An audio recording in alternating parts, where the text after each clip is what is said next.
Terus yang selanjutnya adalah melenyapnya nasionalisme dan juga lahirnya internasionalisme dan juga lahirnya kesetaraan antar umat manusia. Tentu saja sosialisme tidak akan bisa terbangun hanya di satu negara. Sosialisme harus dibangun di seluruh dunia secara internasional, karena tidak mungkin sebuah negara bisa memenuhi semua kebutuhannya. Banyak sumber daya di negara A yang dibutuhkan untuk produksi di negara B. Demikian juga di Indonesia, misalkan banyak sumber daya alam yang tidak ditemukan di Indonesia dan hanya bisa ditemukan di negara lain. Itu bisa saling memasok seperti itu tanpa perlu mekanisme jual beli. Kerjasama antara satu negara lain, antara kaum pekerja negara A bekerja sama dengan negara B, dengan negara C, dan akhirnya seluruh dunia bersatu seperti itu. Itu sosialisme. Nah, terus bagaimana dengan lahirnya kesetaraan antar umat manusia? Tentu saja dengan ini basis materialnya adalah demokrasi, ekonomi terencana yang dijalankan secara demokratis ya oleh masyarakat. Ketika semua orang memiliki peran yang sama, ketika semua orang ikut andil dalam pabrik-pabrik yang dinasionalisasi, dalam negara buruh, ketika semua orang memiliki andil di dalam memiliki kepemilikan pabrik secara bersama, kepemilikan alat produksi secara bersama, maka ini akan melenyapkan ketergantungan satu orang dengan orang lain, terutama ketergantungan perempuan dengan laki-laki, karena semua sudah memiliki peran yang sama, dan oleh karena itu kesetaraan pun bisa terwujud ya. Demikian juga dengan kesetaraan kaum marginal, LGBT,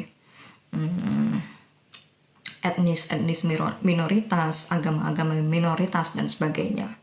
Seperti itu.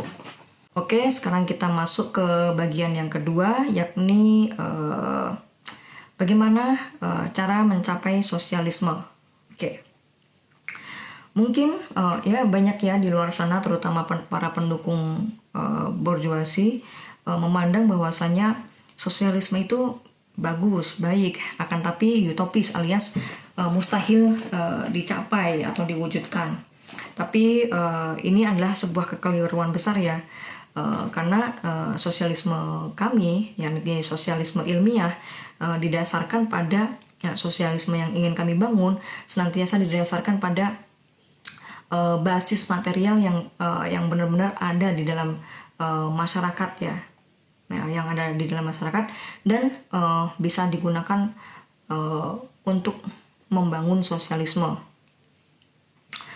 Jadi sosialisme ilmiah yang ingin kami bangun adalah sosialisme yang mendasarkan pendirian sosialisme dari bahan-bahan material atau basis material yang tersedia di masyarakat yang bisa digunakan untuk membangun sosialisme. Apa saja itu? Pertama adalah adanya industri-industri besar yang mendominasi kehidupan manusia ya, kehidupan masyarakat ya. Ini tentu sudah muncul ya, kita lihat sendiri bagaimana kehidupan kita didominasi oleh barang-barang yang diproduksi oleh pabrik-pabrik ya. Dari kita bangun tidur sampai tidur lagi, kita semua barang yang kita gunakan, makanan yang kita konsumsi, semuanya diproduksi oleh kaum pekerja di pabrik-pabrik, di industri-industri pabrik-pabrik yang dijalankan oleh kaum pekerja. Ini adalah basis pertama. Tinggal bagaimana ini basis pertama untuk membangun ekonomi terencana. Tinggal bagaimana pabrik-pabrik ini yang dimiliki oleh segelintir orang, oleh kaum kapitalis yang digunakan untuk menumpuk profit, direbut atau diambil alih oleh kelas pekerja untuk dijalankan dijalankan, dimiliki secara kolektif dan dijalankan untuk memenuhi kebutuhan masyarakat. Seperti itu. Terus yang kedua adalah kelas proletar atau kelas buruh. Tentu juga dengan adanya industri-industri besar yang mendominasi, tentu muncul juga kelas buruhnya. Dan ini juga kita sudah lihat bahkan di Indonesia sendiri, kelas buruh yang mereka bekerja di industri-industri yang besar, industri-industri yang mendominasi ini sudah ada jutaan ya. Jadi basis keduanya sudah ada, pabriknya sudah ada, kelas yang berperan, yang bisa melakukan pengambil alihan ini sudah ada. Tinggal yang ketiga yang kurang. Apa itu? Faktor subjektif. Faktor subjektif adalah gagasan, teori, ideologi yang tepat, yang mampu mengantarkan kelas buruh ke kehendak finalnya, kehendak terakhirnya, yakni sosialisme. Dengan adanya krisis, kita lihat berbagai krisis, dari krisis 98, krisis 2008, krisis COVID sekarang, kita lihat bagaimana kelas pekerja ini sudah memiliki keinginan untuk melawan kelas borjuis ya. Kita lihat bagaimana di dalam situasi COVID sekarang ini, kaum pekerja menginginkan untuk menolak, tetap melakukan penolakan terhadap pembahasan RUU Cilaka dan Omnibus Law. Itu adalah indikasi bahwasannya kelas buruh di dalam situasi krisis seperti ini sudah memiliki kehendak untuk melakukan perlawanan terhadap kelas borjuasi.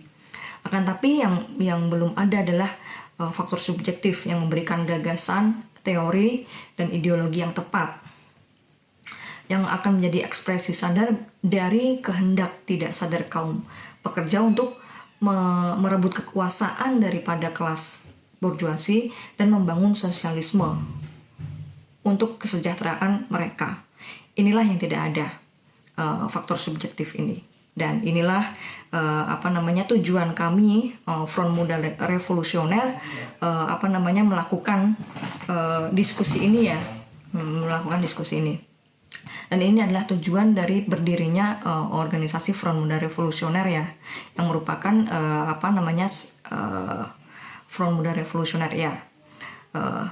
Jadi tujuan kami di sini adalah untuk memberikan gagasan, teori, dan juga ideologi yang tepat yang akan mengantarkan kelas pekerja sampai pada tujuan akhir, yakni menciptakan masyarakat tanpa kelas, menciptakan masyarakat yang adil, menciptakan masyarakat yang